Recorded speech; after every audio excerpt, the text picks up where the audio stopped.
Sa sabungan may isang bida, kilalampahan kay Rasa.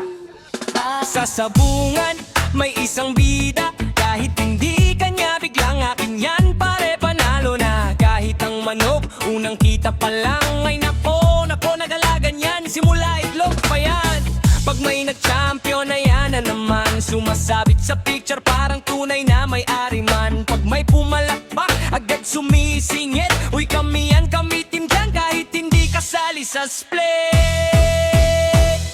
Dakilang idol, hari ng pangaangkin, lahat ng manok sa mundo, feeling niya sa kanya rin, bida kong bida, kahit walang ambag. Pero pag na-out siya na yan na, nagwa-walk out agad. Oh, dakilang idol, walang kupas sa bola, pero loyalty, wala parang uwak na lumilipat-lipat lang sa kural.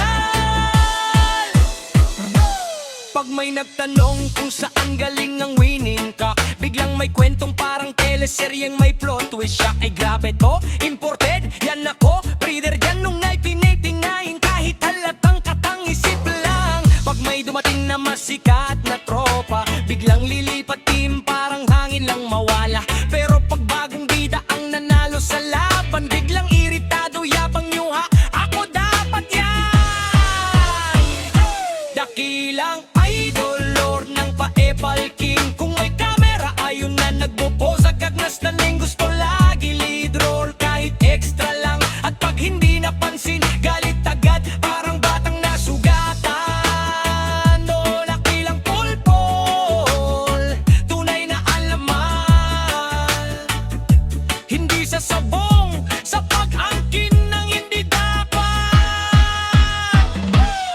Kung may award para sa feeling owner of the year, sigurado panalo to, undefeated gear.